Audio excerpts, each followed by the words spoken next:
play Halo? Oh, Master Chief from Halo.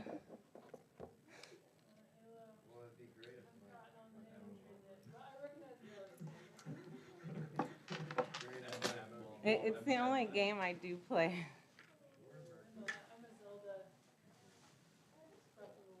Oh yeah, Zelda's fun.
Maybe you want some more.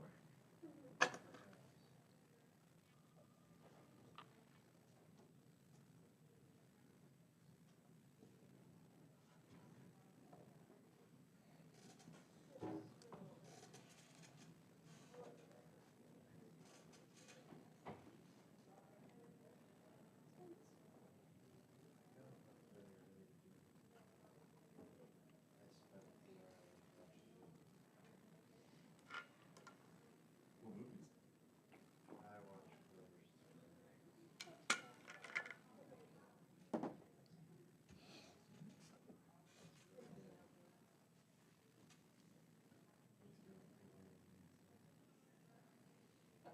That's quite the way to describe it.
Well, if you, I don't, here, there's a ton of free lab, like, information here. I don't know if they actually give it to you in that, or if they make you find it. Yeah, no, here, Beer's Law. So Beer's Law's right there, and then there what they, what they're saying. Well, you can just kind of see how they're all being multiplied together, and it's not, so that would be a direct relationship. Do you know how to do like direct relationships? Yeah, okay, so then you know.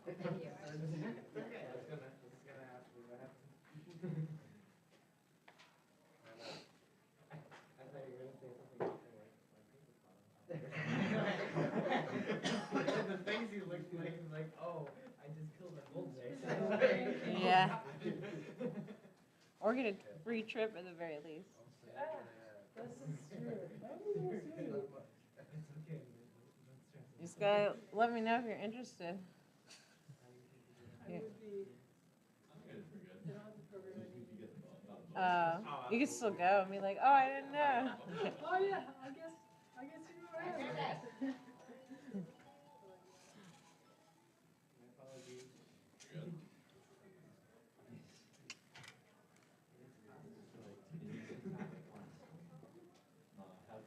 I don't know if you heard it, but I have freaking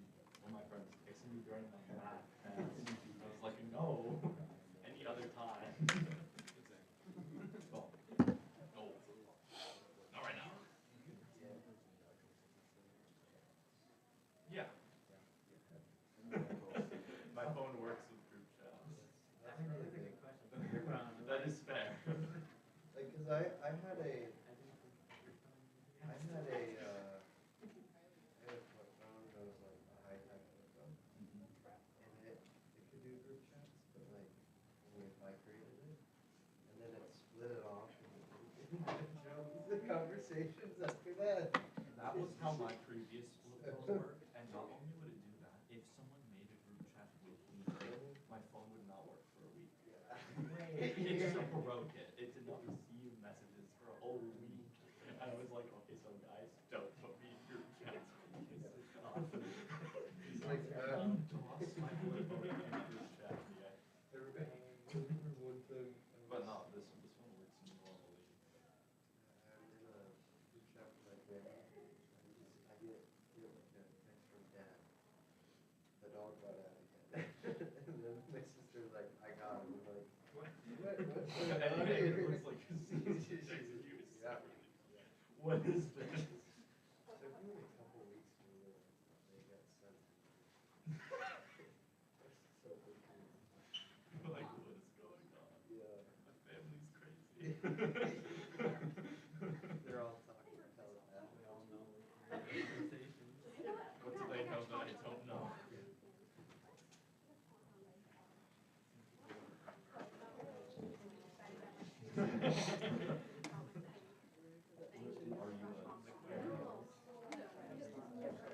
Oh, thank you. I just bought this like an hour ago. Yeah. So we're on top of it, you know, we're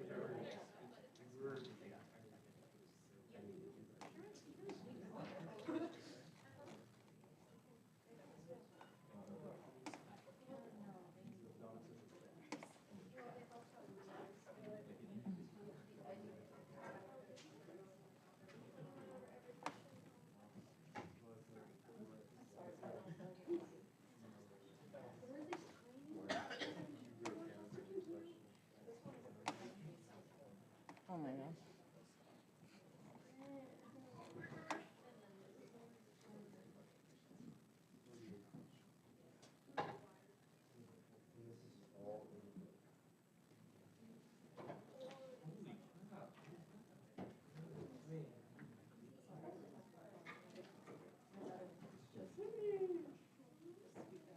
I'm probably gonna, I'm gonna be taking that next.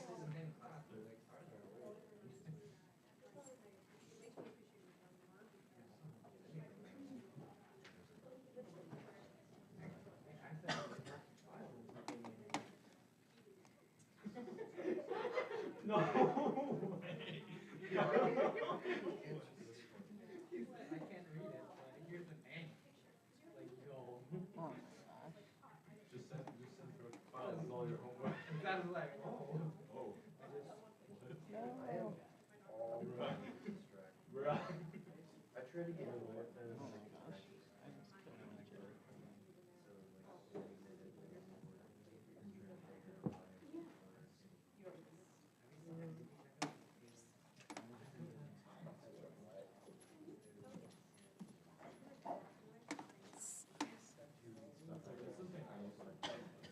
Oh.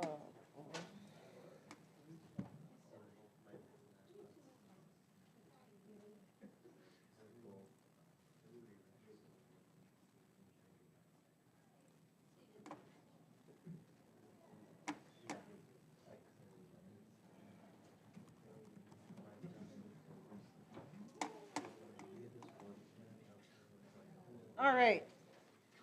So happy Halloween.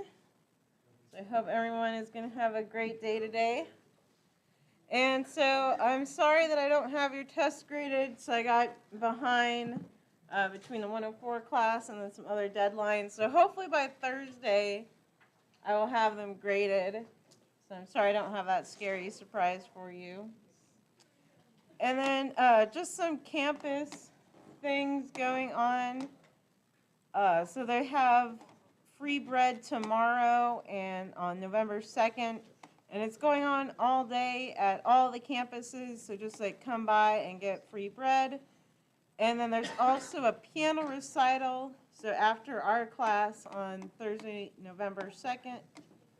So 2:30. So if you're not in lab with me, this might be cool to check out, and we'll get somebody actually play that thing.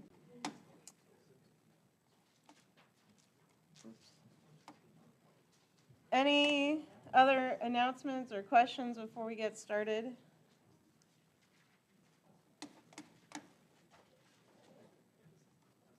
And so let's take a quick preview over where we're going in our chemical learning journey. Because we were with quantum mechanics and spectroscopy, and now we're kind of taking a break from that and shifting into ionic bonding. So we'll look at ionic compounds, and then we'll kind of take what I say is like a more cursory, elementary look at covalent compounds. So we'll talk about them, but the thing is we're not going to talk about molecular orbitals till the second semester. So that's, I mean, we could argue about how to best teach chemistry, but that's just how RCC orders it. And so we won't really talk about, making the bonds and all those energy levels until second semester, so back in winter. So stay with me for that. And so we'll do Lewis structures, so probably kind of what you've seen and done in high school maybe if you've taken chemistry. And then that'll take us into chemical reactions and then moles, stoichiometry, so kind of more the math of the reactions. And then solution chemistry and a little bit of thermochemistry will be our last week there. And then just looking ahead, so we have labs every week.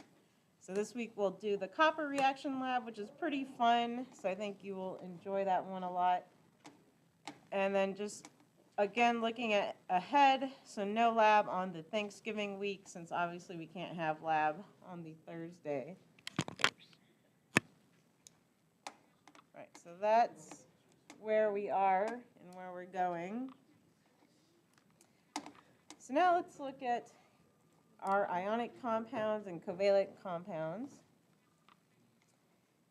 And so this is just, of course, right in general. So compounds are composed of atoms held together by chemical bonds. And so now we have to define those chemical bonds. And so they result from either the attraction between charged particles or the sharing of electrons. So this is going to be for our ionic compounds. And sounds like some people have already looked at the math with this, so we'll talk about that. And so chemical bonds are classified into three types. So again, we'll mainly look at ionic. We'll touch on covalent later. And then metallic, I think we save, I can't remember if it's second or third quarter. So ionic is when you have, right, our metal plus our nonmetal. And this is a transfer of electrons. And so it's held together by our charge. So held together by charge or electrostatic potential, so whatever word you want to use there. And then a covalent bond, so we'll distinguish it, and that's usually nonmetal plus nonmetal. But again, we'll kind of learn, well, what is a metal, what is a nonmetal really? And of course, that's sharing of electrons, so that's a big difference. So ionic, right, there's going to be a transfer. You're going to have two charged particles, so one's going to be positive, one's going to be negative. And then covalent, there's some sort of sharing. And if you continue on in chemistry, so there's different sorts of bonding and sharing motifs, but all that would be covalent. And then, like I said, we'll go back to this metallic bonding. But you can sort of think of, well, metals, right, are conductive. And so because of that, they're often treated as a sea of electrons. And we can put this term delocalized orbitals, but it may not mean too much to us now. And again, we'll revisit it when we talk about orbitals, and we'll talk about how the metallic orbitals are kind of different, how they behave, and how this leads right to their conductivity properties or superconductor properties, so all those different things. But we'll, again, save that for later. And so now we're, again, focusing on our ionic versus covalent bonding. And so with our ionic bonding, So notice, again, transfer of electrons. But the big distinguisher is we have these individual charged particles, and then they're in repeating units. So this is our crystal lattice structure here. So later we'll take a look at a little bit about the packing and how they kind of pack, but basically, right, they're just repeating units.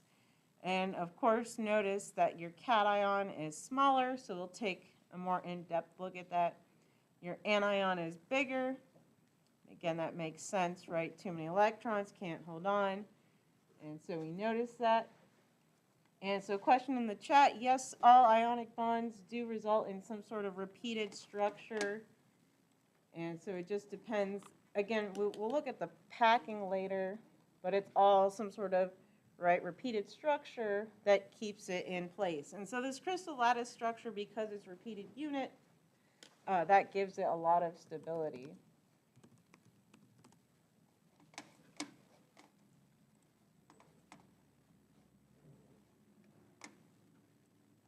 And I'll just show, so here's just another interesting structure. So this is polonium dichloride. And so again, just kind of the repeating units of that. So just so you can see that crystal lattice structure with those ionic compounds. And you could, right, go on Wikipedia and go crazy looking up all the different structures, how they pack.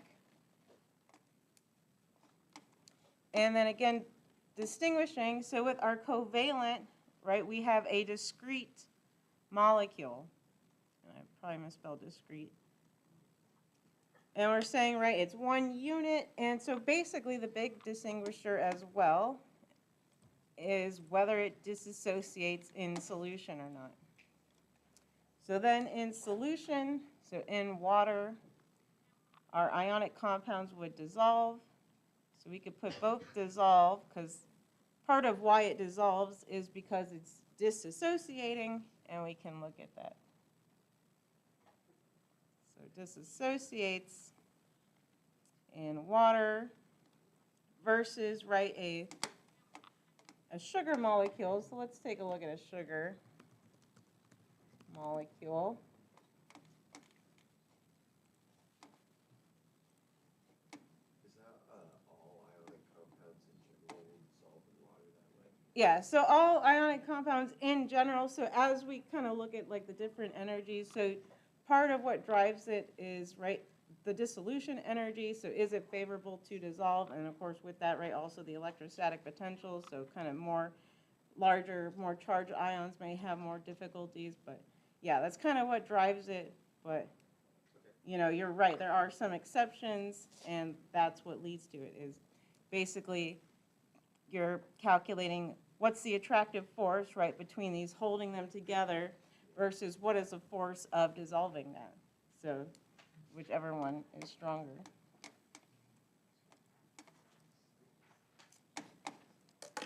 And so if we look at, oh, that was very large sugar.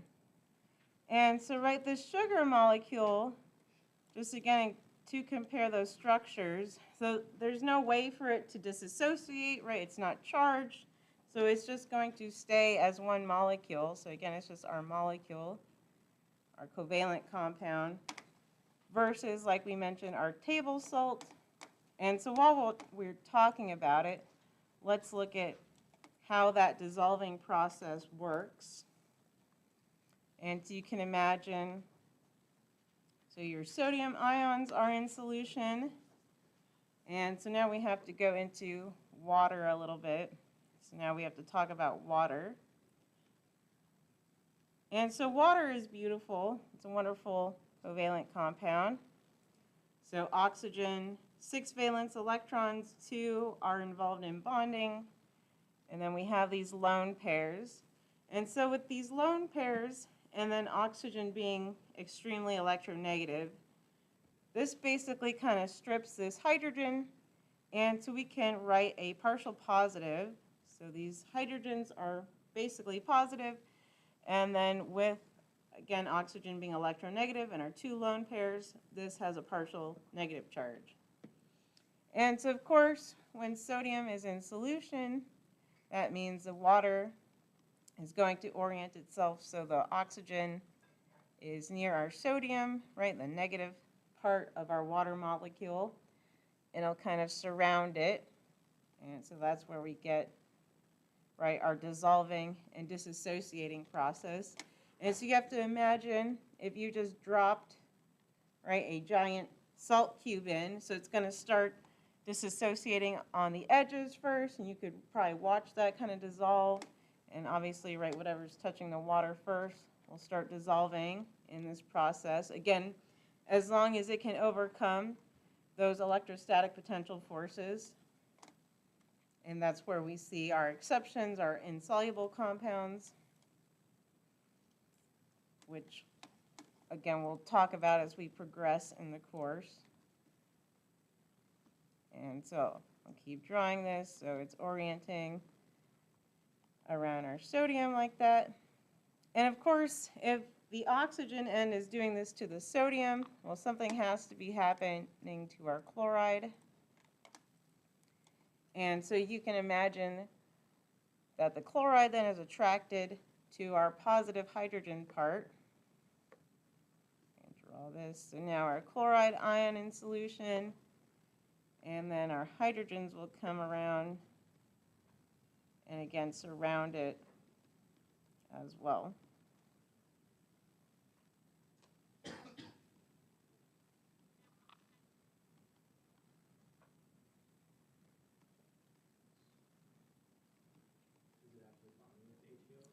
Yeah, it's not bonding, but they're just attracted to one another. So again, it's just those electrostatic potentials, right, from the opposite charges. So if this is partially positive, right, then it's kind of attracted to that negative. And so again, that's how it dissolves, but they're not like really bonding, right? They're just attracted, they're just dissolved and floating around in solution. So then at what point does just a positive or negative attraction become an ionic bond? Is it a matter of strength, or is it a specific type of thing that happens? Well, it depends on like the type of force, because this is still like an attractive force, right? So it's like an ion bond here, but it's not like a compound, right? It's not like making a new compound. It's not in those ratios. So because really, right, your ionic compound forms when one of them transfers to the other one. This is now just an electrostatic interaction and explains like how things dissolve. Yeah. So no, this wouldn't be a covalent bond, but it's still just considered like a ionic bonding, which is a strong, so this is still a strong attractive force, right? But it's just not a compound itself. Yeah, because it's just swirling around in solution. And maybe that's the other distinction too, right? They're not totally static. It's still going to be moving. So there's still movement of electrons, which, sorry, the chat. I need to read the chat. So, right, the movement of electrons. So maybe I should bring this on Thursday. But I'll bring the little demo thing with the light bulb, because basically with the salt water lighting up the light bulb, what that tells us is we still have movement too. So that's where the complete the circuit comes in, and so I'll bring the demo so it makes more sense. But right, so there's movement, it's just generally attracted to, and that's how we dissolve. Yeah. So then when we boil the salt water with the Na and chloride, they would recombine together? Yeah, essentially. So you start evaporating the water, and then, so yeah, you could distill it, and then you end up with your pure water, and then a bunch of salt left behind.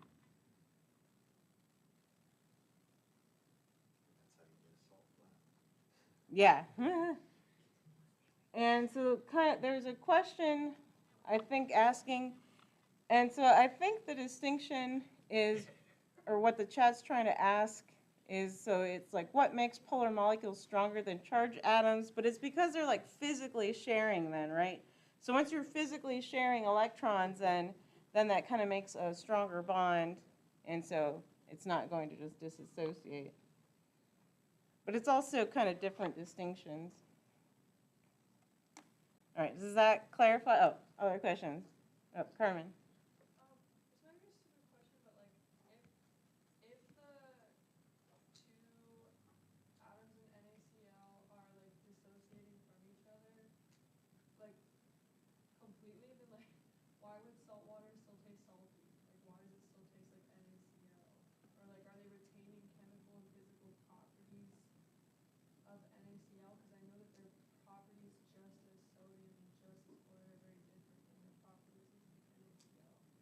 Yeah, but there's still like sodium ions, right? So all the taste, because you're not tasting like pure sodium metal, so you're still tasting, right, those sodium ions. So they're still like floating in solution. And like same thing, so even if you taste, like, I don't know if you're making the distinction, like if you lick, a salt rock, it's still technically kind of dissolving on your tongue as well. So it's still those ions separating, right?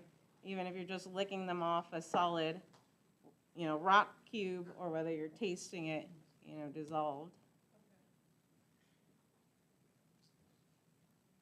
Oh, you had a question? Other questions? Yeah, so it's all, so again, just to reiterate, right, with these ionic compounds, you have to have some other attractive force that overcomes, right, their electrostatic potential forces that are keeping this together. And then with the covalent compounds, there's just no opportunity for that to happen. Now you could have, and I don't want to confuse people, right, you can still have like acidic organic compounds, and so you could have like a proton that does come on and off, but that's going to be a lot smaller of a dissociation process versus, again, the ionic compounds. So you can still have some things dissociate. We'll talk about organic acids later, but again, for the most part, right, covalent bonding means that they're going to stay together, not dissociate, and right, that just also means the water, there's just no way for it to overcome the strength of the covalent bonds. So that clarify distinctions?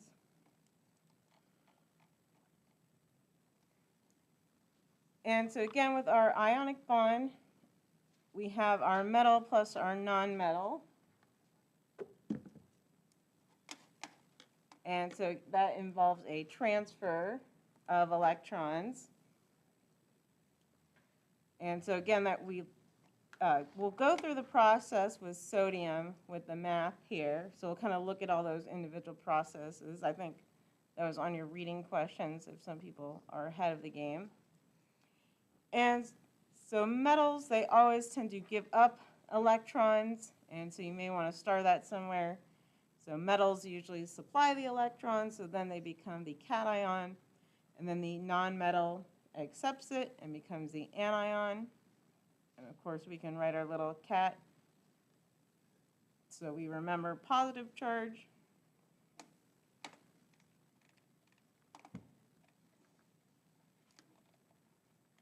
And of course, we mentioned how different their properties are. So of course, sodium starts off as this metal piece, and then it gives up an electron. So we mentioned, so we'll look at its electron configuration.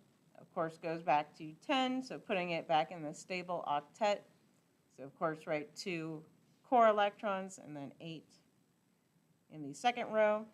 And then so same thing with chlorine, so now it gets 18, so it also fulfills the octet rules, so both are satisfied by this transfer of electrons. Again, emphasizing, right, chlorine gas, so would not want to breathe that. Actually, I think there was like a recent safety incident where somebody was, it was like a fast food chain, and they were trying to clean, and they mixed like bleach and something else, and acid, yeah, and they totally made chlorine gas, and somebody did die, so pretty, gotta be, that's why you're taking chemistry, so you know not to mix your chemicals, unless you're trying to generate chlorine gas in a controlled manner, which you may need to. And so of course, right, they transfer this electrons, and then we start forming our crystal lattice structure.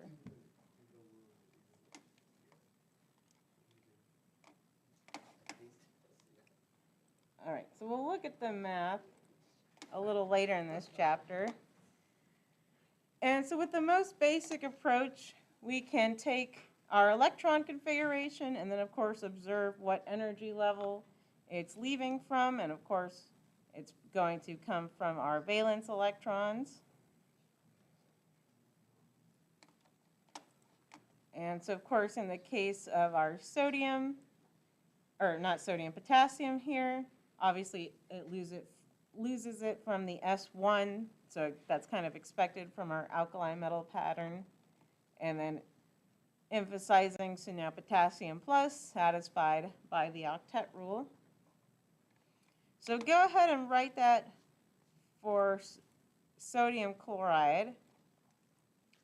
So I would write your sodium neutral and your chloride neutral, the electron configuration, and then compare sodium plus versus our chloride. So we'll go over that.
Ask if I could take the quiz I missed today.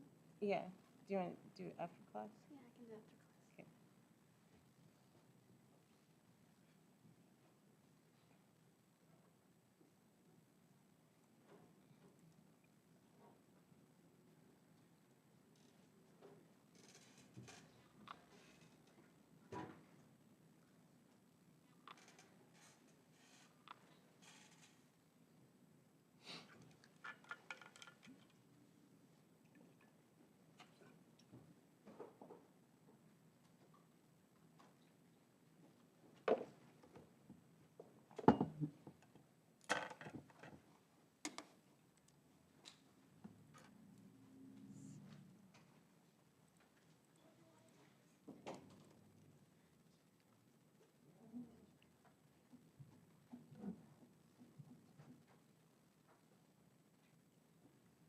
So somebody give me sodium.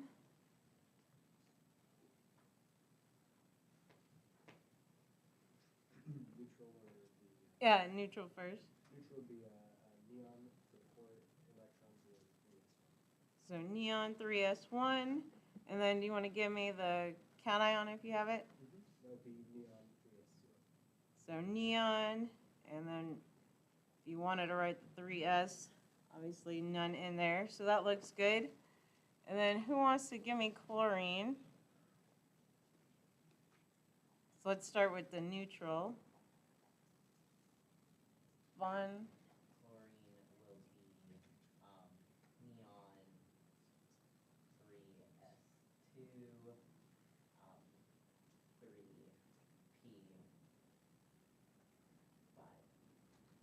3p5. And then for the anion, To be just argon. argon. Or if we wanted to write it, so we'll do neon, and then 3s2, 3p6. Excellent. So again, we're showing, of course, right, we have, and so this is just re-emphasizing the reactivity that we noticed. So, right, why are our alkali metals so reactive? Well, they have this electron that's ready to go. So boom, it pops off. So now it has an octet. And of course, chlorine was satisfied as well by accepting that electron. Excellent. And so this chart just kind of emphasizes some of that. So these are what they call kind of the regular patterns. So again, most of them are the ions that we expect. Of course, our alkali metals are 1+, alkaline earth are 2+. And then so scandium and yttrium, so these also are generally in a 3+ oxidation state. And so again, it's kind of what we expect. So I'm just going to show the P table.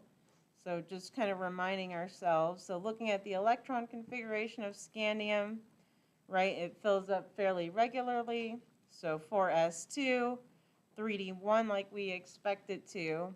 And so yes, it just plucks off those 3 when it needs to, so nothing too unexpected. And so again, all these are blank because many of these, although we should fill in some, are multivalent metals, and we'll discuss that again. But let's put on here, so they should have put zinc. So zinc is usually 2+, and then silver is usually 1+.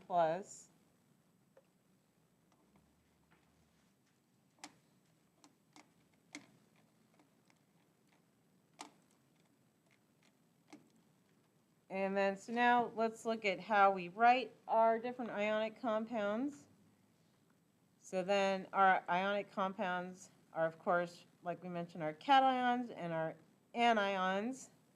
And then we want to write them in their simplest formula unit that is electrically neutral. Again, assuming that we're writing just neutral compounds in this sense. So we'll look at like charged compounds later, and then of course, right, you'd want the charge to match the appropriate charge. But right, if we're just talking about normal ionic compounds being formed, they should be neutral. So looking at this, I may need to get you the polyatomic chart so we can discuss all these and name them. And so part of this, so let's kind of break it down, is identifying, right, who our cation is, who our anion is. Of course, in sodium bromide, that's easy to determine since it's just 2 atoms. But then we need to discuss, as we look at this, of course, here's our aluminum cation. But then the second half, all this is our polyatomic anion. And so a lot of the polyatomics are negative. There is, of course, ammonium. So this is positive. And it's the same thing. So this calcium hypophosphate over here. So again, this is a polyatomic. So I will need to give you a polyatomic naming chart. And so same thing, magnesium sulfate. So you would need to know, like, sulfate is -2. So this is, again, a polyatomic that has a -2 charge. Actually, let's go ahead and draw out sulfate so we all are on the same page. And so again, we'll be getting there either on Thursday or next week, how to draw these structures. But this is sulfate, so notice, right, it itself is covalently bonded. And then overall it has a -2 charge, which is going to be localized on the oxygens. And of course we could write resonance structures. And so it averages around to be on all the oxygens. But again, we'll look at kind of resonance structures in more detail later. So that's what that means. And so kind of the quick summary of how to do it is our ionic compounds, of course, always have our positive and negative ions. And then the sum of the charges must be equal. And then the formula usually reflects the smallest whole number ratio. And so, right, that goes back to, they just have that repeated structure. So then you just do it with the smallest ratio.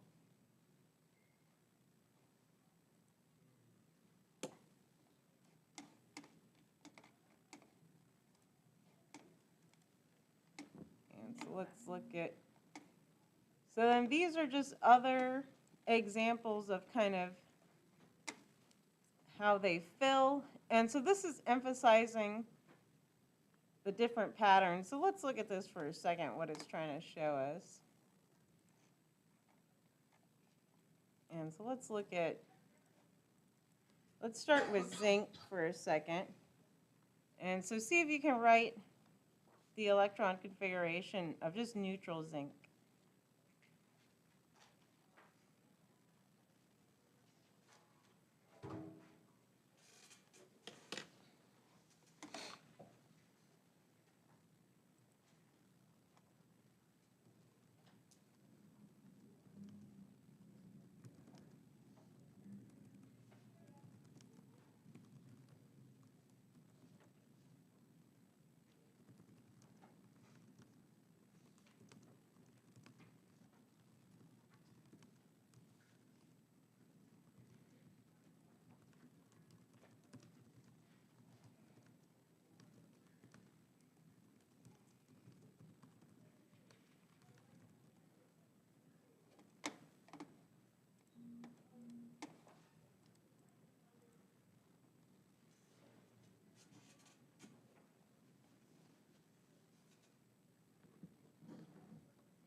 see, does someone want to just shout it out for us?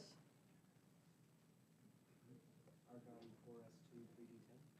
So argon 4s2 3d10. And then, so it's kind of confusing sometimes what it's trying to say. But if we look at zinc, and so we're looking at this, zinc 2 plus, so where do you think those electrons are going to come from? Which orbital? Yep, so the 4s2. So this is what it's trying to imply, is that you have a full 3p. So, right, this is looking at the lower orbitals, so 3p and 3d here. So, right, ns2, np6. So I should have written that better. And so basically, right, it's pulling the electrons from our outer 4 orbital. And we're also probably not disturbing the d, so that's, again, those are really close. And so, yes, it will take it from the 4s2. Which I think we've mentioned before, but this is, again, just going over why that happens, and so where it's going to pull from. And so now let's look at gallium and what it's saying as well.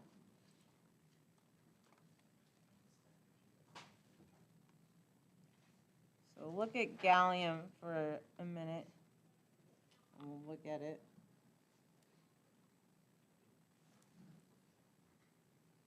Oh, sorry. Yeah, so it's the S shell on the outside, you're saying? Well, so if we go back right to those energy levels, they're pretty close. Oops. So let's go back here. So technically, right, the 4s should be a little bit lower than that 3d. But because of, right, its behavior and probably geometry and just what is more favorable, it really takes them out of the 4s. So that's all we're saying. And it may not be, right, what you expected as a regular pattern, because if we're just filling it up in the order that we are used to, right, like just very linearly, we might expect that it should be 3d8, right? So 4s2 3d8. But that's just not how it behaves, and plus that would also start to break the behavior of the d's, so it's more favorable to pull it from the 4s2. So we would reference a chart saying which the charges of each one, you're saying? Sorry, I don't follow. Like, you gave us a chart that said like, oh, 4D is this charge compared to like. Oh, yeah, so that's just like the ordering. Is that what you're talking about? Yeah, so you're saying we would have to reference that chart in order. Yeah, but then I'm also saying, so remember, as each subsequent energy level gets closer and closer together, so that's where you have more opportunity for mixing, right? Like you're probably not going to see weird stuff between the 1s and the 2s, right? Because that's the biggest energy level gap. But then with the 4s and the 3d, they're really close, and then those 3ds, like we mentioned, they don't just stay nice and degenerate like we're taught. They do different things, which we'll explore later. But that's all why it's coming out of the 4s.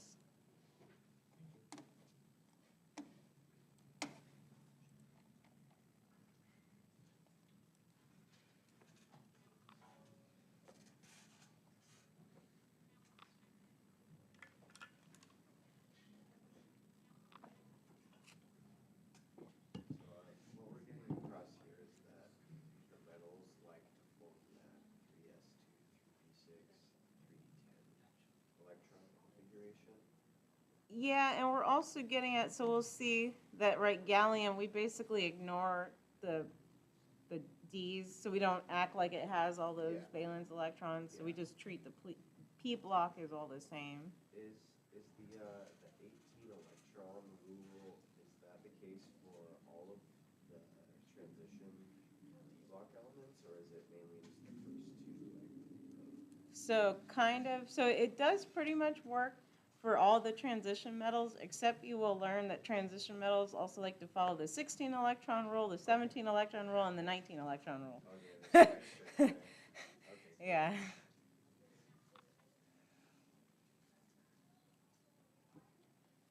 So do we have gallium's neutral electron configuration first?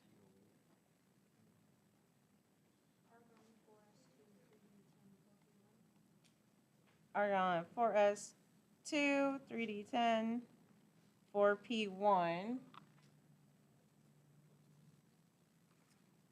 And so I think the chat's also getting that, and we've been asking that. So, right, again, we're essentially treating this as a core electron.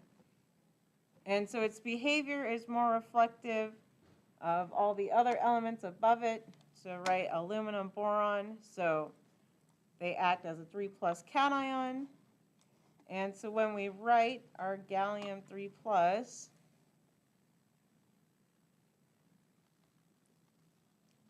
so now, just like before, it's going to leave the 3d10 and take it from the 4p1, the 4s2, and again, that's where they're referencing that 18 electron configuration.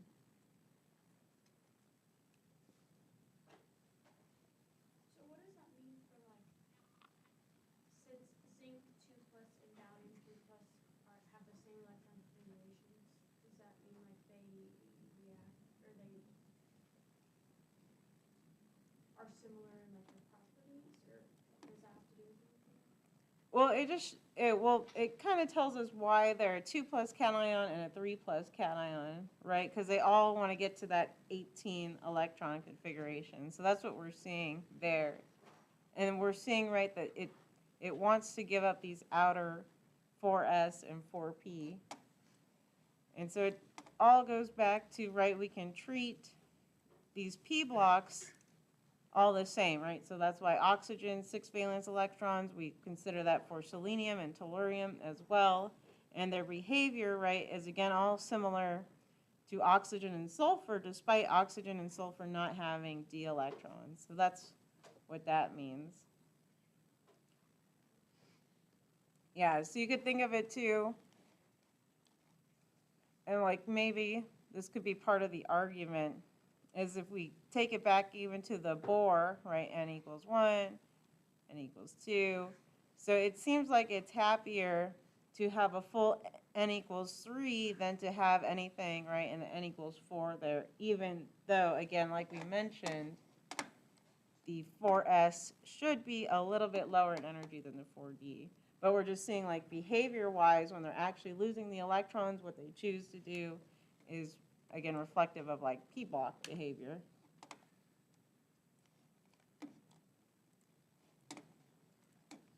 And so let's see. And so what we also find, so we can compare, so like tin, for example. So let's look at tin. So tin's kind of interesting. And so tin has 2 oxidation states, and so let's look at that. So let's first look at neutral tin, and then so you can start imagining, so tin 2+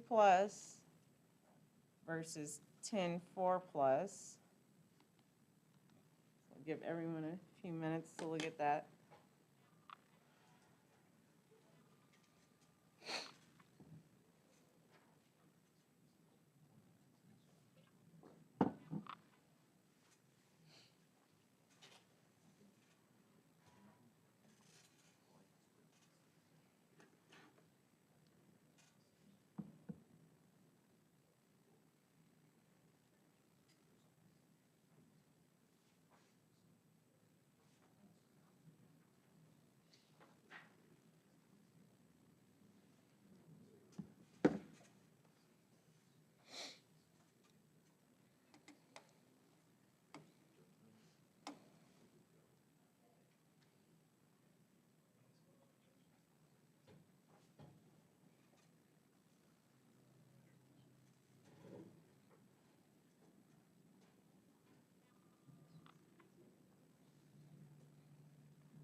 So let's hear, do we have tin? So let's start with neutral tin. Would be a Krypton 5s2 4d10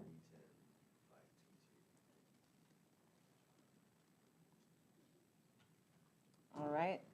And so then, is that what everybody got? Looks good. And then, so what happens with our tin 2 plus, do we predict? Yeah.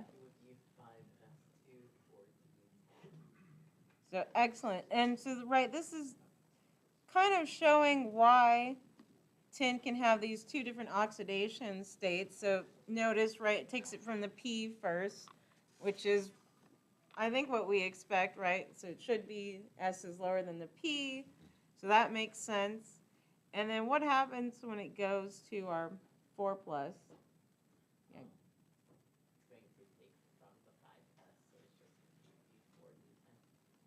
Excellent. And so again, that's just emphasizing what we were seeing earlier, where it's taking it from the outermost shell instead of the Ds, like we might have expected.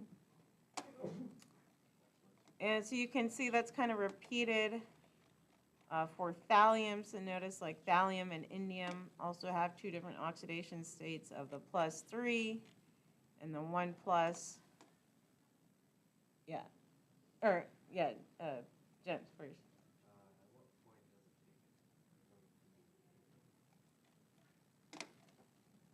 Well, so you probably wouldn't have like a tin 5 plus, right? So that's kind of the thing, is this is, again, showing us what's most favorable, right? So this is kind of the most favorable behavior. It's either going to lose 2 or it's going to lose 4, right? So you don't have like tin 1 plus generally. You don't find that, right? So that's not favorable for it to just lose 1 electron for whatever reason. It wants to lose 2. So then it's just like done with the P's.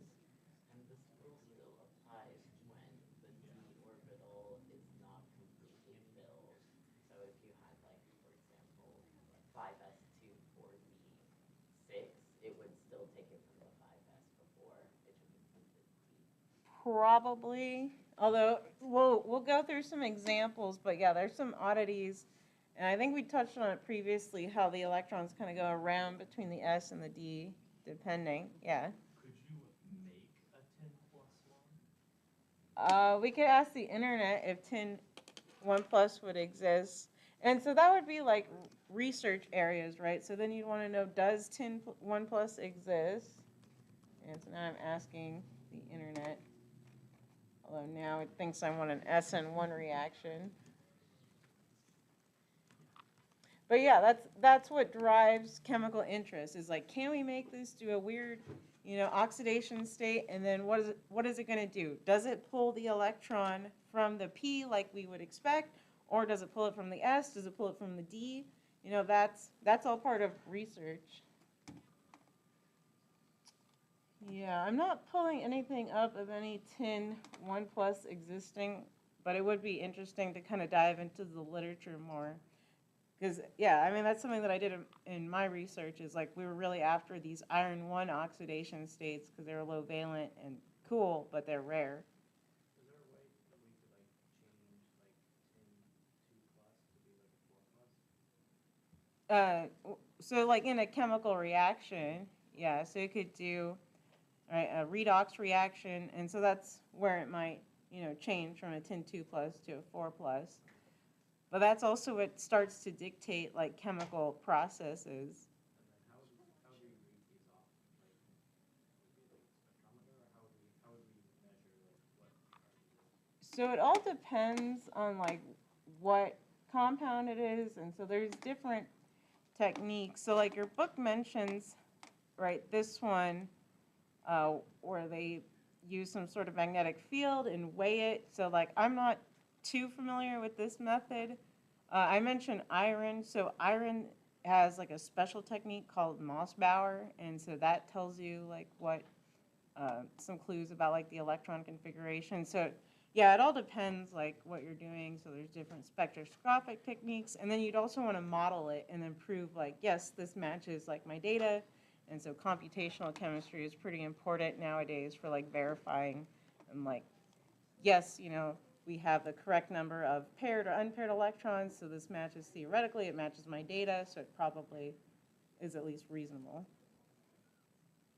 When it comes to the 2+ cation, is there a reason why it likes to have that configuration according to like that 18 electron rule? Yeah, I mean, it generally puts it here, but again, it's probably pulling just from the P's more favorably, and then it wants to just get those 2 out of there. Yeah. Would the 4+ cation be a more favorable electron configuration because of that? Because there's no 5 energy level? That's a good question. So I'm not sure, because, right, you have different factors, of course, like ionization energy, but then also greater Coulombic attraction, so I think I'd have to. You have to research that. Yeah. Okay. So now let me flip what's on our next page. All right, before we get into naming, let's look at some other odd ones. And so your book,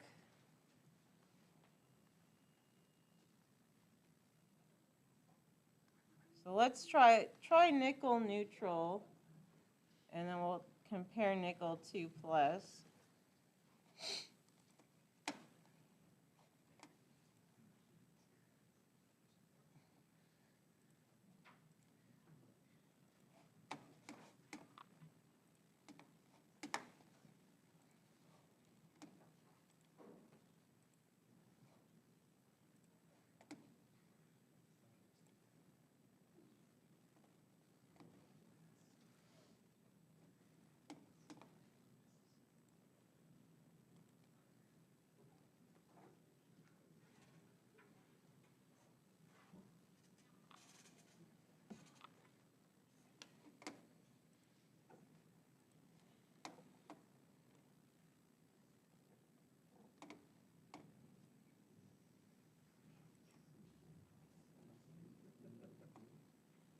Oh, I forgot. We should also do nickel 1+ to compare.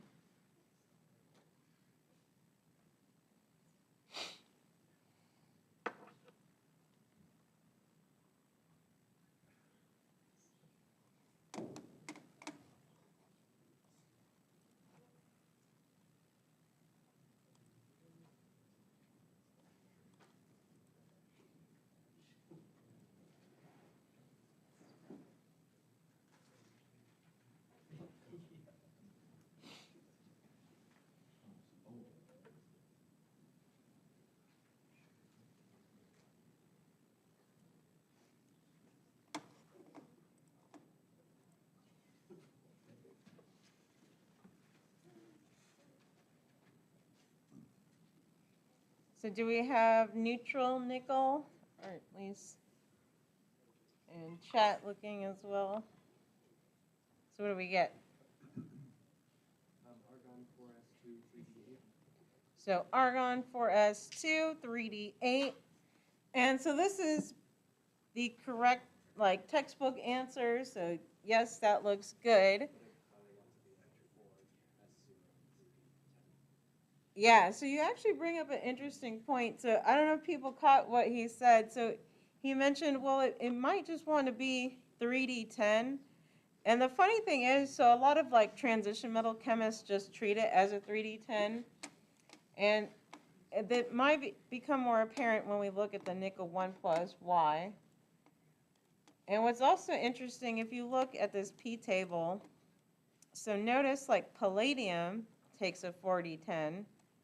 Platinum, though, they have it as 6s1 5d9, which I think would be more reflective that platinum doesn't mind a 1+ oxidation state.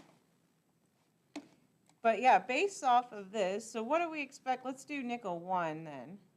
And I think you guys are on the right hint, though. So what would nickel 1 potentially be?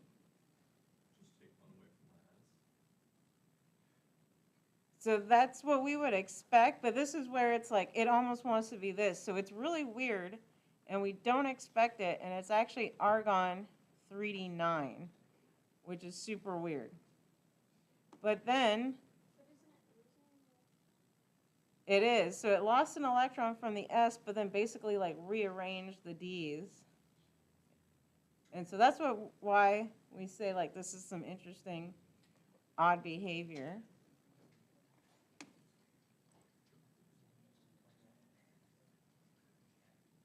Is it because just having one orbital mostly filled more favorable than having two orbitals mostly filled?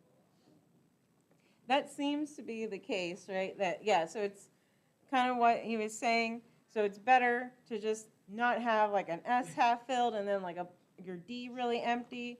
And so yes, it's more favorable. And so we could kind of compare.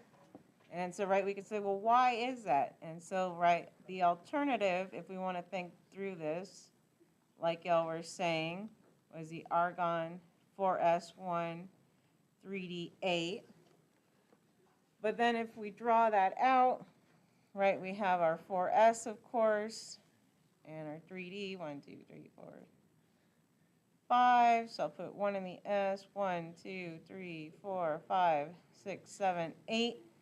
So yeah, now we have like 3 unpaired electrons versus our verified.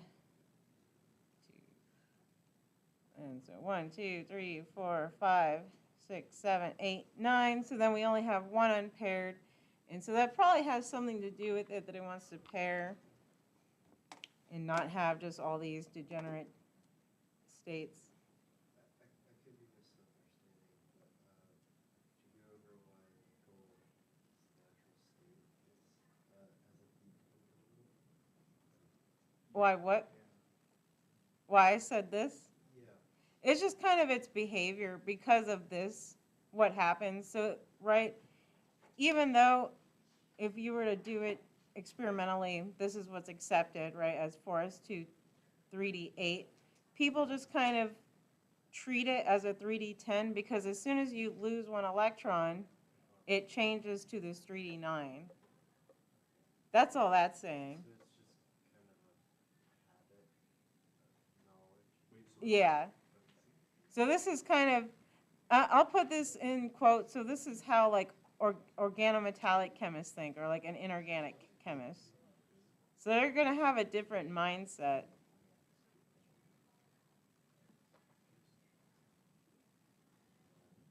And so that's also why you have like sometimes see these discrepancies in the electron configuration, because to truly like really get into it, you have to talk about the geometry and like what's going on and what compound is it making. So is it just by itself, or is it forming something? What oxidation state? What geometry? So if nickel loses one electron from the 4s2 shell, does the other electron in the 4s2 shell like actually drop into the 3d shell? Yeah, so that's probably what's happening. It's just right so fast. So if it was here, so we said it's actually here, and then so it's like losing an electron, but then what's going to happen is like, oh, well, I'll just go over here then and pair up, is probably, right, whatever's going on electronically really quickly, because this is all right at a probably a really fast time scale, and then it ends up in that configuration. But aren't electrons supposed to not like pairing? So they don't like pairing, but then you also end up in these, like, you don't want, like, just a bunch of unpaired electrons. So, like, yes, there is a price to pay, but it's probably, I'm not sure why. Now I feel like I have to look into, like, why, but you don't generally just have a bunch of unpaired electrons like that in these orbitals. Like, they're going to want to pair up and fill to fill them up. So the nickel 2 plus cation would be 3d8 in its valence Yep. electrons and have no unpaired. So let's see, I think it would still have some paired. So 1, 2, 3, 4, 5, 6, 7. Yeah, so it still has 2 unpaired, but, and this might actually like not be correct. So this, it could be in another geometry where maybe it is totally unpaired. So that's kind of the caveat with these things, is we're kind of not looking at the full picture almost. They're hard to find. Yeah, well, it's also because we don't have any information, right? You're just told it's nickel 2 plus, but what is it like geometry wise? And that makes a difference on these energy levels. All right, other question? On nickel 1 plus, what force is being applied to electron that makes it jump up to like your next orbital? Like, is it like the electrons like have like an attraction to one another when they're unpaired? Like, what is actually like forcing it up to jump from 4s to 4? I mean, yeah, from the S to the D. So it's all like a lot of different factors, right? Because you have your, of course, right, well, they're also repelling, right, and attracting each other, so our electrons. But then they're also filling up, and so whatever's like the lowest and more favorable. And so that's kind of the problem with this, with our cursory look, is we're not taking into the geometry of these compounds. So I'm just drawing them as degenerate, but they may not be so. But yeah, I mean, it's all like a lot of quantum mechanics, right? So it's whatever's more energetically favorable. It's just hard for us to kind of predict that. So it should be just like thermodynamics driving it, but. Can we expect this from like almost all of the transition metals where they do some sort of strange? Yeah, so if you heard her question, right, so we can expect this behavior. And so, right, there can be a lot of oddities. So we've kind of touched on it in the past, but right, I'm probably not going to ask a question that's like trying to trip you up with this, because I don't like a lot of trivia, but it's going to be more like kind of explain this, like why is it like that? And yeah, all of that is just from always the reshuffling of those energy levels. But yeah, so we expect that, but I'm not necessarily going to have you predict that. Because it will be different for like everyone, right? Right, yeah. And so let's take a look at iron, and I think we'll feel a little better because they're not all super crazy. But so let's take a look at iron in the ground state.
And so once you have that, let's actually compare. So iron 2 and iron 3 are the most common. But then I want to just see, what do we guess about iron 1? And maybe what does that tell us about how common it is?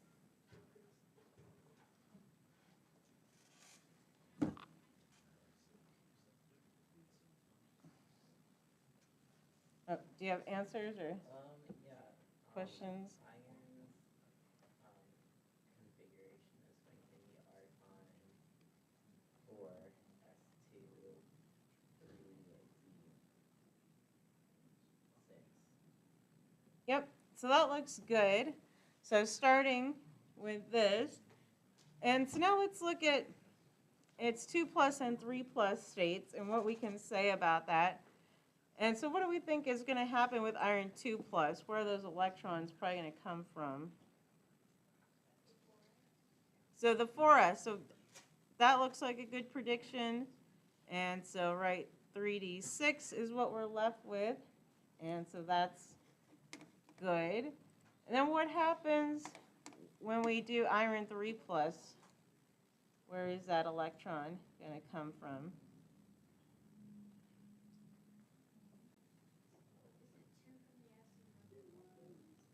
Yeah, you said 1 from the D, right? Yep, so exactly. So that looks good. And let's talk about this one, because iron 3, I believe, is the most common oxidation state. And so this kind of explains why. So we can draw our diagram for comparison. And again, just drawing it normally. So if we have our 6, so 1, 2, 3, 4, 5, 6. So we paired 1 versus this now 3 plus, so 3D 5. And so, right, we only have 1 electron in each d orbital, so this makes it happier. And so this is kind of why this 3 plus oxidation state is more common. And then what would we expect from this iron 1 plus, especially based upon the weird stuff that happened last time?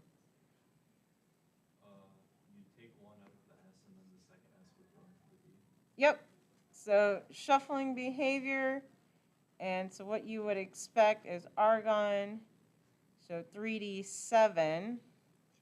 And then if we write that out, 1, 2, 3, 4, 5, 1, 2, 3, 4, 5, 6, 7. And so this is apparently unstable, or at least, again, comparing with all these other possibilities. So, 2 paired, the rest unfilled. So this is apparently unstable, at least, again, relatively speaking, and why it would rather be a 2 plus or most preferably 3 plus oxidation state. And so that's what you see, right, with iron oxide a lot, so a lot of iron 3 plus state. So why were you guys trying to get a +1 iron? What are the benefits to having a +1 iron molecule? It's pretty reactive, and then getting into like high spin and low spin. So you want a high spin iron 1 compound, and that's supposed to do cool stuff. And so now this is like going aside. So high spin means that they are all unpaired. So you would go 1, 2, 3, 4, 5, 6, 7 versus 1, 2, 3, 4, 5, 6, 7. So they're different properties. So this one does cooler stuff with these 2 electrons. And then the whole point of this was, of course, trying to save the world by converting nitrogen. So these iron 1 low spin compounds are kind of reactive. So trying to take N2 and convert it to ammonia, which kind of happened, but not on a good enough time scale to publish a awesome paper. All right, let's go on to naming. So do we kind of feel okay about these ions and what we would expect and predict? And so again, the main important thing for an exam too is like kind of being able to reason through this and at least kind of showing what they do and what might happen because of that. All right, so let's go back to kind of more simple stuff. I love all the questions though and your curiosities. It's awesome. And so let's see. So now we have our naming ionic compounds. And so the big distinction in our ionic compounds is we have our metals that only form one type of ion, so like we've seen. And then, of course, right, all our transition metals plus the oddities, which are listed here. So they, again, transition metals, and then the inner P blocks, so those are going to be our thallium, so 1 plus and 3 plus, our tin, right, 2 plus, 4 plus, and where's bismuth? Bismuth is also under there. Oops. And so anytime it can have multiple oxidation states, we have to specify. Otherwise, we do not. And so notice who else is on this. We do not need a specify list. So zinc, aluminum, and silver. Although aluminum, we'll get into oddities.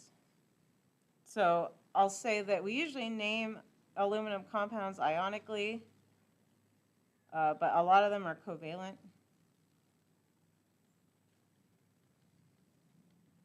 So not to confuse people.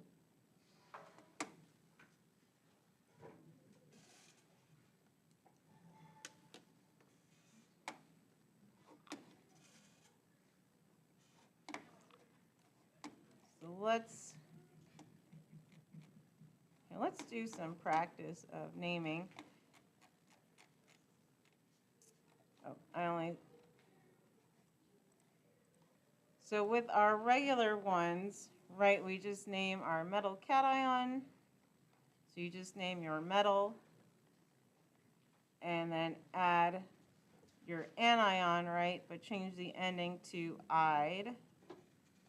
And so let's do a few of these.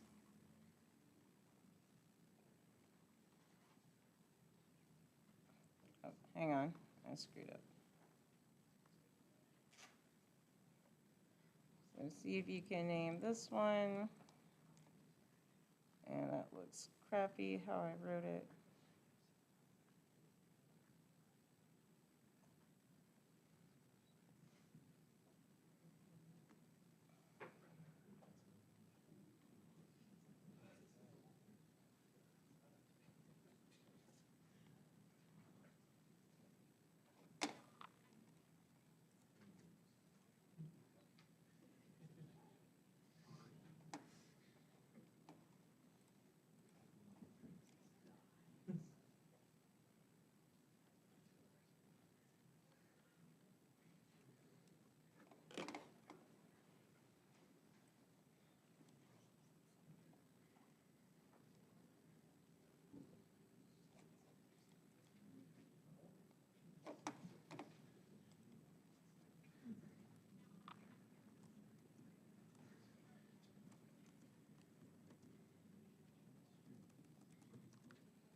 Let's see.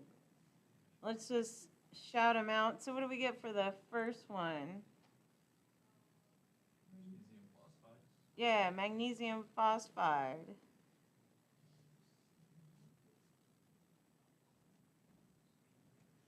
And then what about this next one?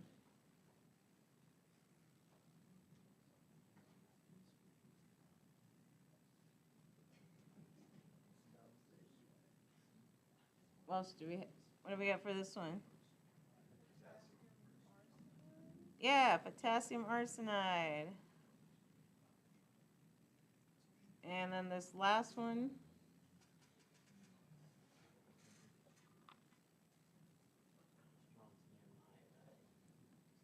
So strontium iodide. And again, on these metals where they only have one oxidation state, right? We don't need Roman numerals or anything. So that looks good. Question, in some chemical names or compound names, they'll say, like, for phosphorus, they'll say phosphate. So What's the phosphate, difference in that? so phosphate refers to a polyatomic ion. So that's where I need to get you that sheet.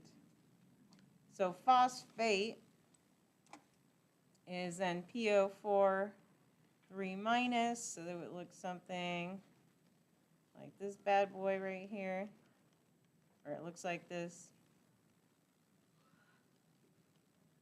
And negative charge centered on the oxygens, and again, we could draw resonance structures where we move them around, showing that it's cycling. So it depends on if it has a charge, an overall charge to the compound, or? Oh, so the I just refers to the atom itself, yeah, with the charge. So the charge atom. And then like the phosphate, the phosphite, like those are all polyatomics. Yeah, so that's the difference.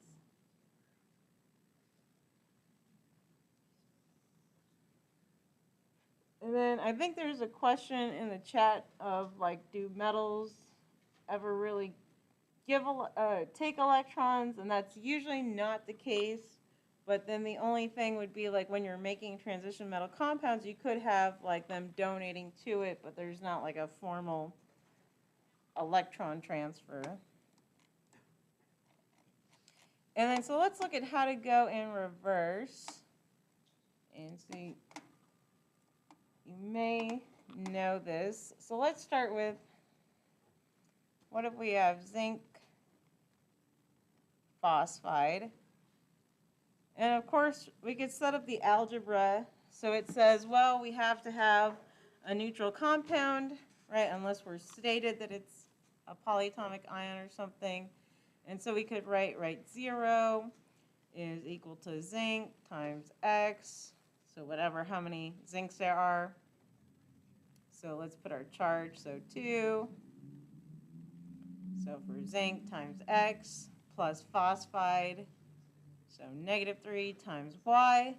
And so you end up with something like that, right? But then what's the simplest way to solve the equation for the variables?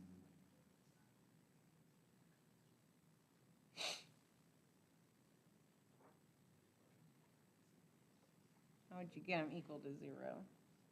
Yeah, you swap them. And so, right, so I like your motion. So, right, if we swap them, so Y then is equal to 2, and then X, right, is equal to 3. And so this is where we get what I call the swap trick. So now let's look at it in this, what I call swap trick form. And so you have something like this. And so now the easiest way to balance them is to go like that. And so we swapped it, right? So now we've solved for X and Y just like we did formally algebraically, except this is easier. So now we can translate our formula back, or sorry, our name back to our formula. And so let's try just a quick example. Yeah. You know the zinc was 2 plus and phosphide is 3 minus 6. That's what they normally are? Yeah, so that's what they normally are. So zinc is one of those ones that we always know is 2 plus, and then phosphorus falls under just our pattern. So right, looking at this periodic table, your periodic table should have it as well. So notice this one has the oxidation states, so -1, -2, and that makes all these, if they're in a ionic compound, all these are -3 then. So obviously they have different oxidation states, but that's for when they're in like covalent compounds, that's where they would formally take different oxidation states. So the little like zinc 3, like that is how you would make it neutral? Is that what I'm understanding? Yeah, so we're trying to just write our neutral compound. So we're trying to say, right, zinc phosphide, what's the neutral formula? And we have to base it upon, so zinc we know is a 2 plus charge, phosphide is -3, right? So that's where I wrote these numbers from to solve the algebra. So then we figured out that we need 3 zincs to balance our 2 phosphides, right, with our -3 charge. And so that's our proper formula. So I'll just rewrite it. So Zn3, P2. And so we'll do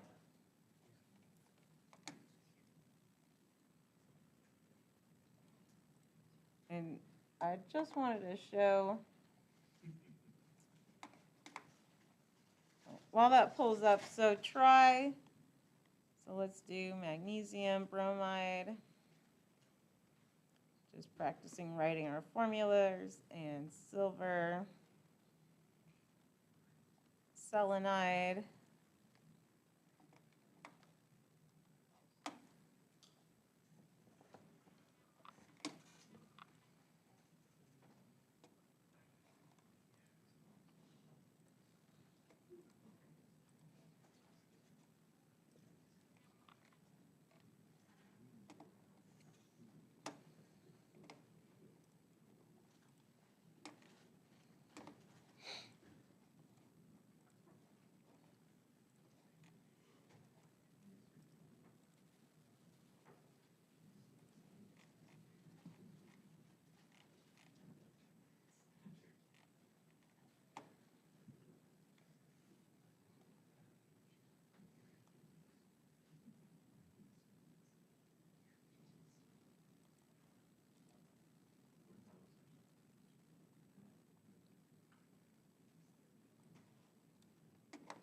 and so just for fun, since we were talking about their crystal packing structures, so this is zinc phosphide, what it looks like. So again, is you're repeating units of 3 zincs and 2 phosphorus atoms. So just so you can appreciate, and there's kind of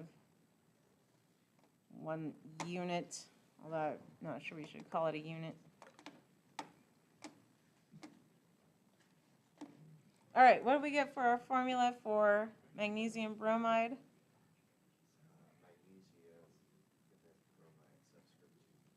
So MgBr2, excellent. And right, we could do our little swap trick if we needed. So magnesium is 2 plus, bromine 1 minus. And so there's our swap trick. What about silver? What do we get for this one?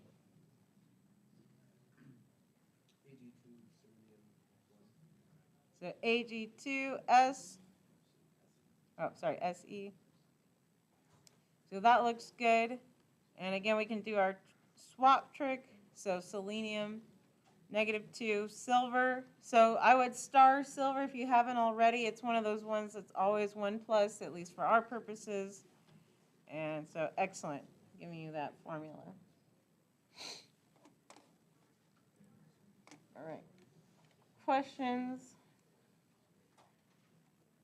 on that? And so we'll do more practice. So now let's look at the difference with our multivalent metals. And so luckily for y'all, I feel like we've gone to a much nicer naming system. And so what I mean by this is even when I learned chemistry, which wasn't that long ago, but gets further away every day, is so we had this older naming system. And so I'm only making you aware of it just in case you see an old bottle or you're reading some paper and they refer to this, you at least should know what the heck they're trying to say. And so the old style is you have, at least most commonly, write 2 favored oxidation states, such as in the case of iron here, we mentioned the 3 plus and the 2 plus. So the higher oxidation state was given the ic ending, and the lower one this os. But luckily, we don't do that. So all we have to do now is this Roman numeral.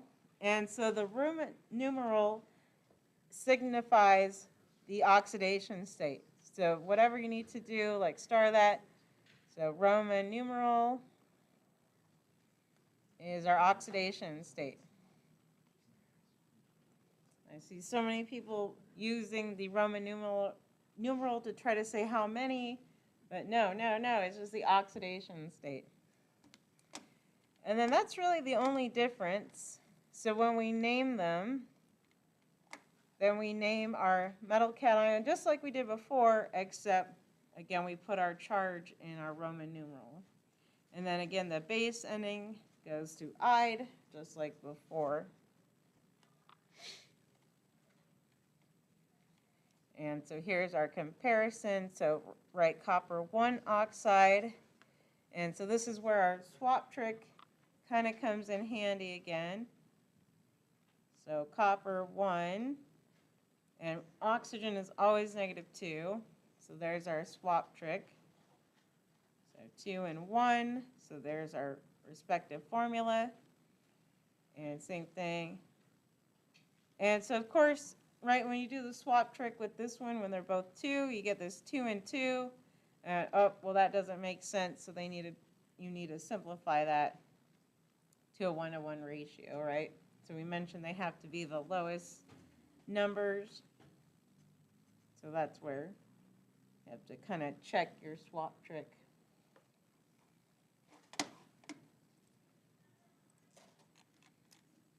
All right, let's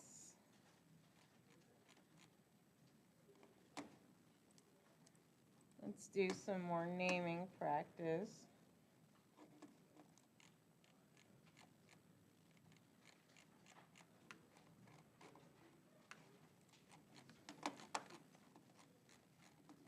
Sorry, I was trying to think of which way I wanted to go. So see if you can write the name for it.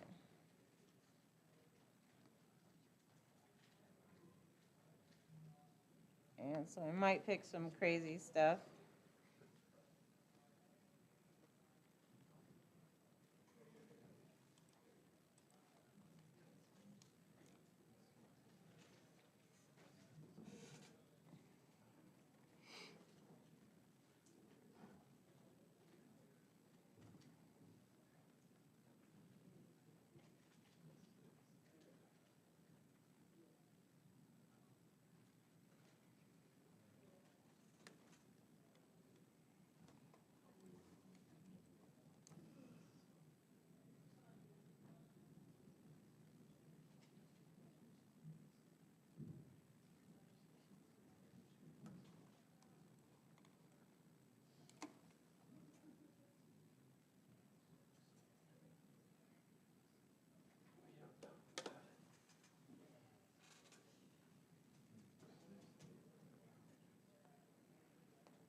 Are we ready to go over them? All right. Who wants to shout out the first one here? We double check that one again. So let's look at that for a second. So I know how you got there. So if we do our reverse swap trick, we get that. But except what's wrong with this? So we do don't forget your reverse swap trick. So we do it in reverse. What's wrong with this? Oxygen is always -2. So oxygen's always -2, but we can still use this. So let's do that.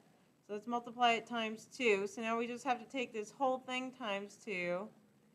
And so that gives us 4 and 2 now. So that looks better. So now what do we think the answer is?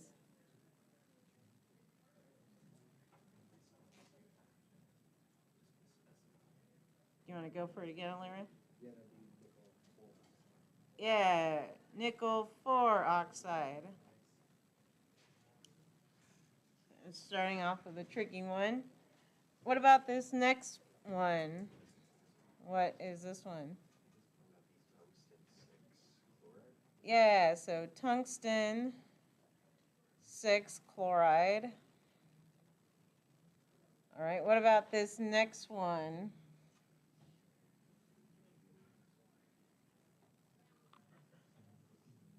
Looking in the chat too.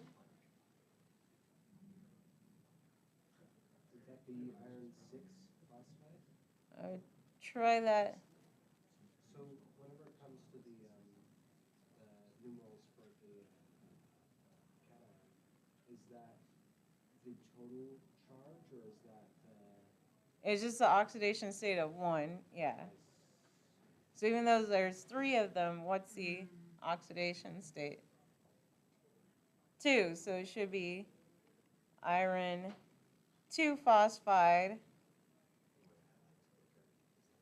And so I backed it out right with the swap trick, so that worked right. Phosphide is -3, so that makes sense. And then so that leaves us with 2 plus there.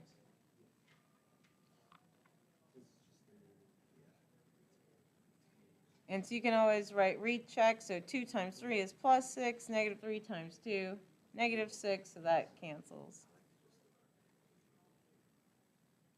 What about this next one?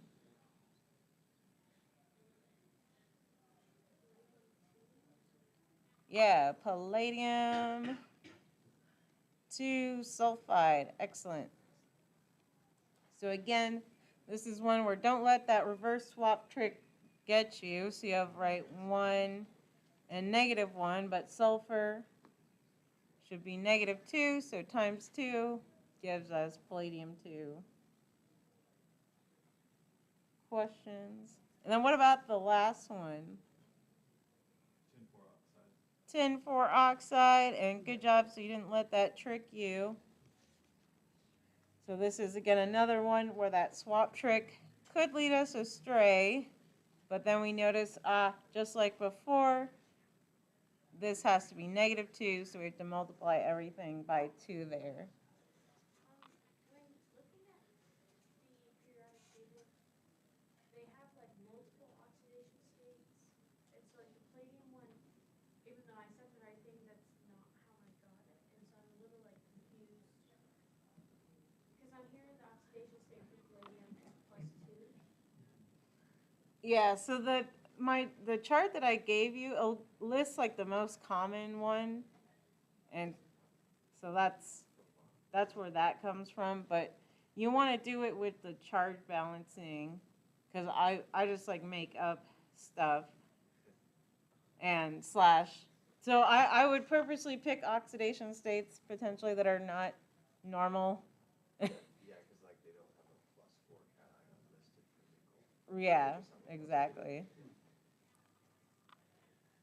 So yeah, just double check your answer. So if you got palladium 2 right, you could always plug it back in though, and like, does that make sense? So it does happen to work that sulfide is -2, so the most common one did work. But then if it wasn't the case, right, just figure it out based on the anion. So that's what you want to use in these cases to dictate.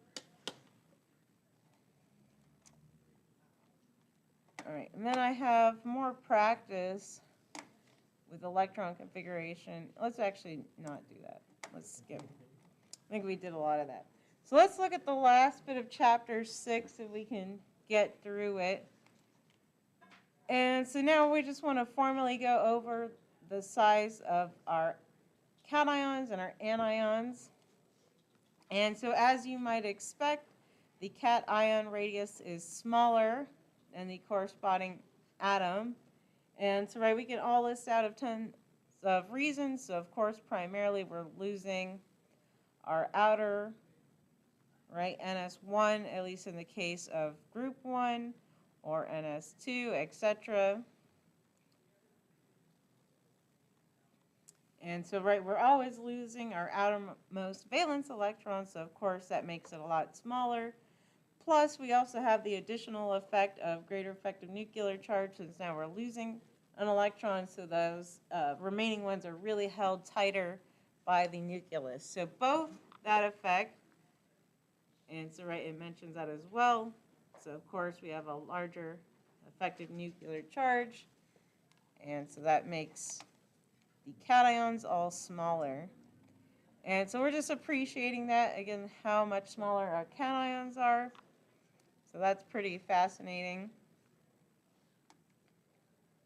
Nothing too crazy. And then, of course, the anions, we would expect them to be larger.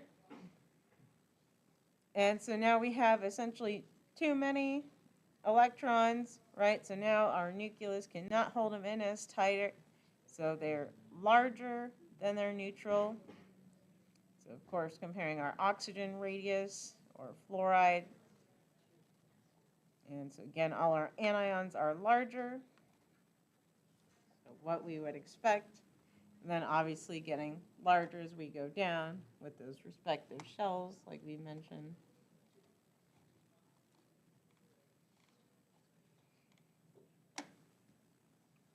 And so this is just another visual representation.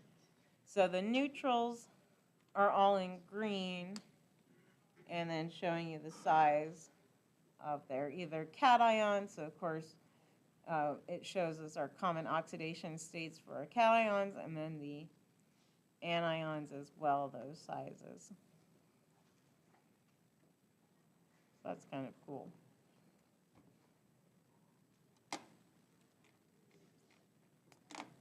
All right, so let's look at, have we talked about electron affinity at all in here? Okay, just checking. And so let's look at electron affinity. And so I don't know how far we'll get, but eventually we'll circle back to our sodium reaction. And so now we're kind of thinking, and so let's put this on to frame our perspective. So what drives our reaction? So our sodium plus chlorine gas, like we looked at before, to give us sodium chloride. So what really drives that? What different processes are happening? And so now that takes us to electron affinity. And so let's look at what electron affinity is. And let's actually talk about two things. So does anyone know the distinction between electron affinity and electron negativity? They're very similar, but not. And so your book mentions electron affinity. And so let's look at electron affinity. And so this is the energy associated with the addition of an electron to the valence shell of an atom. And so this is the reaction. And so notice that it's in the gas phase, right? And it's just of the metal. So we have, in this case, it would be like chlorine. So now we're thinking about this process. And so this is what happens formally, right? When chlorine accepts an electron, and then what is that energy either released or what does it cost? to make it a negative charge. And so it's usually defined as exothermic with a release of energy, and we'll look at those values, but could actually be endothermic. So then, right, this will also give us a distinction. And so I'm just going to write up here for a second. So this is where electron affinity is relevant, right? Taking that chlorine then plus an electron. So what does it, well, first we have to answer, does it cost energy or does it give us energy? And so let's look at how we define it. And so now it says the more energy released, the larger the electron affinity. So that makes sense, right, thermodynamically speaking. And so now we're saying, so if it wants this electron, so greater electron affinity means that it's going to be more favorable, so more energetically favorable.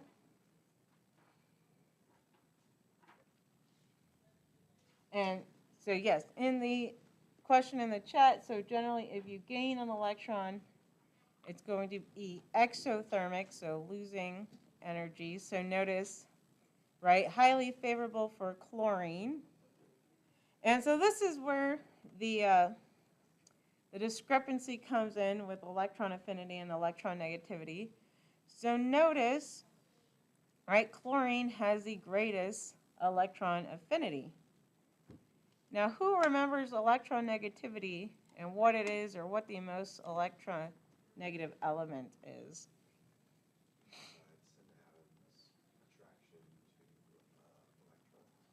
Basic way of saying it, but that's right. And chlorine is the most electronegative element. So I like what you were saying. So you said how much an atom attracts an electron, right?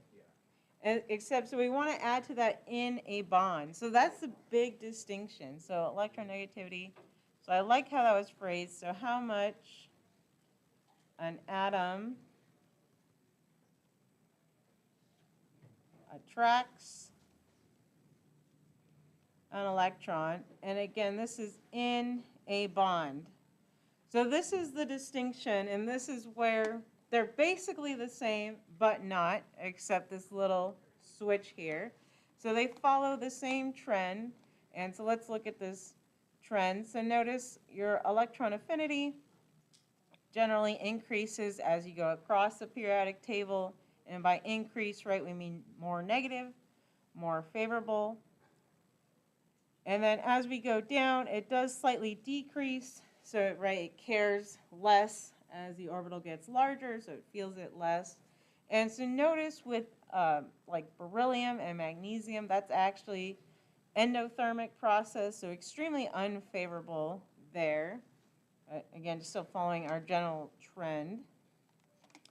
And so electron affinity, or sorry, electron negativity is again basically the same where it tracks. So as you move across the periodic table, right, it wants to fill in those electrons, hence why it has greater attraction.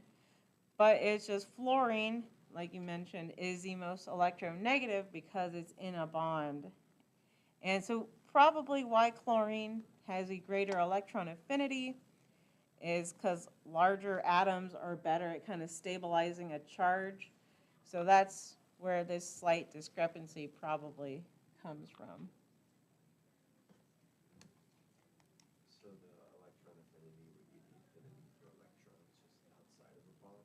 Yeah, so that goes back to like this equation. Like it's literally in the gas state, that's what they're measuring, and that's where that value comes from.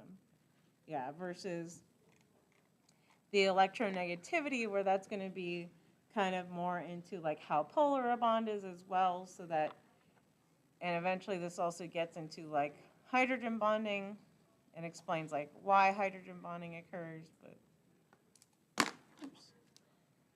We'll get there when we get to hydrogen bonding. What did it say with the more energy released? So more energy released, more favorable, right? So more, so notice, right, the negatives. So it's more exothermic, so that's more favorable, right? So thermodynamically speaking, you want to go to a lower energy state. So anything that releases energy is favorable.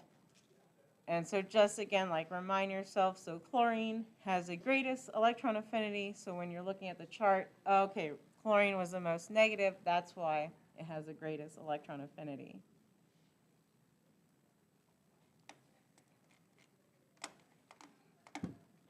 And so now, again, looking at our bonding model, so our Lewis theory.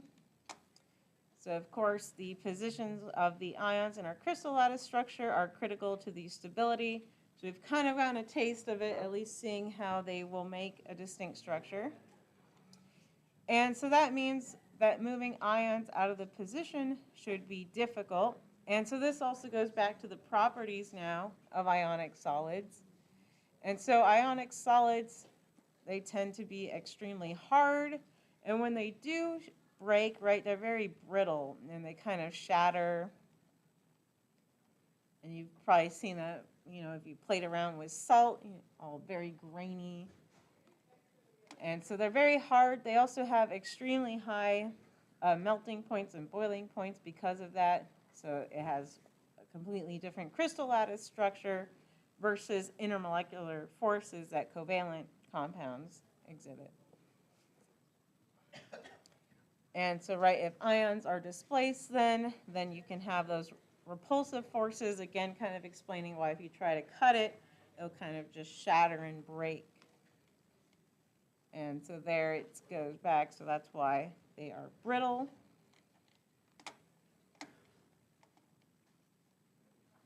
And so now we say, so right, our ions are locked in position. And so that means our ionic solid will not conduct electricity. And again, I'll bring in our little light bulb so we can see that. So the solid chunk itself, right, you can't just have a salt crystal there conducting electricity, so there's no movement. So to conduct electricity, right, we have to have the ability to flow. So that's important. And so that goes back to why when they're in water now, the ions now can move around and then they do conduct electricity. And so then that predicts that both a liquid ionic compound and an ionic compound dissolved in water should conduct electricity. And so if you wanted to go down, right, the research rabbit hole, I'm not sure where the battery technology is, but there's a lot of at least research done on like trying to make liquid ionic compounds. What is that? And then how do you turn it into batteries and all that good stuff. But that's where that research goes.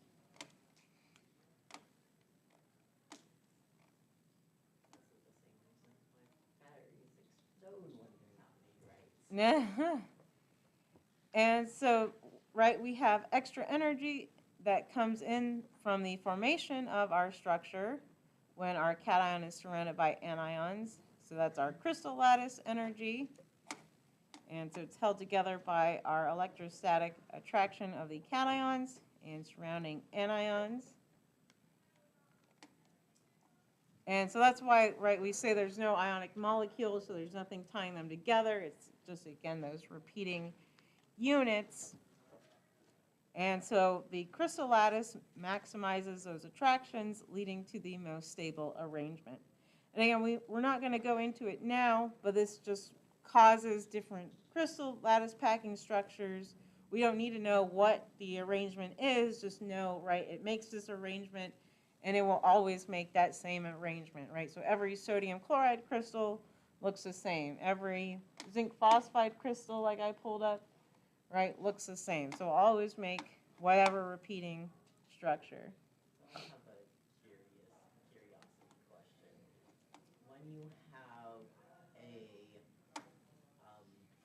liquid, like a molten salt that isn't dissolved in water or any other solvent, would we consider that a dissociated salt, or would we consider that still having its some sort of crystalline structure?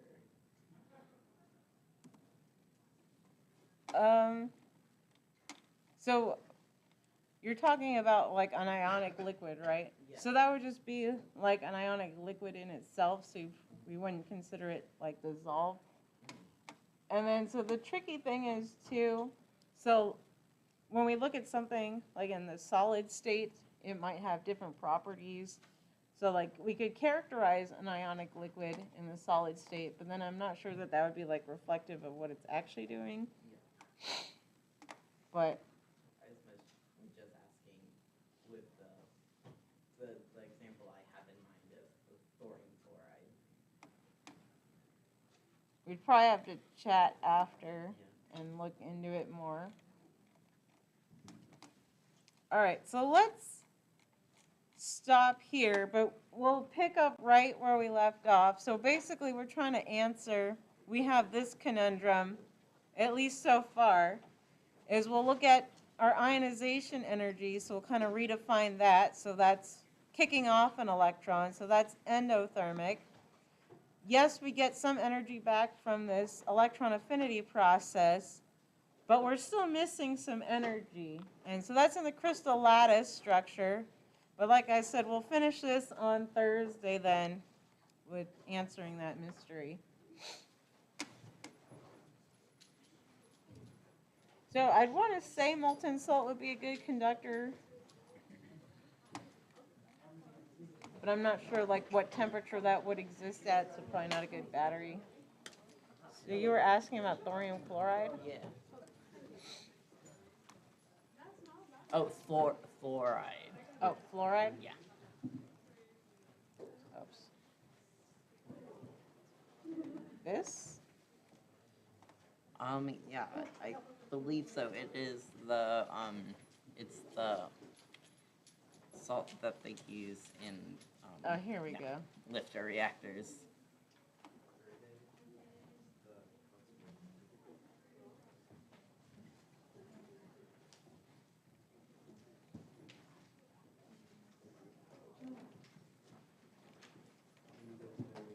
So what was your question again? Oh, just like we were just talking about like crystalline structures of ionic compounds and how it's kind of just it's not really they're not bonded but they're more packed into the most favorable thing. And like I think where my brain was going was like curiosity of like when that structure becomes fluid, does it keep those same properties of like Oh, stacking? yeah, no. Yeah, Okay. so that, it would not, Yeah. yeah, unfortunately, I'm pretty unfamiliar with these liquid. It is really, really cool. If you They sound crazy. if you want to watch some good videos about it, I would look up Kirk Swarson. Swarson. He is one of the like leading people in doing the whole hey your nuclear is terrible right now because we made it terrible. People. Does he work for like TerraPower or anything, or? I know he's the founder of hang on, let me look his company up. And then we'll migrate upstairs because I don't have the quizzes on me. Oh, okay, you're good. Yeah, so we can. Yeah, you can either follow me or we'll just I'll go to the lab straight This from is here. Kirk's I'll go he's to the do something real quick and then I'll go. Okay, sounds good. he's the founder of lab, Five right? Energy. What'd you say? It's the lab. Yeah, so 312. Oh, that's so funny. Yeah, let me send you his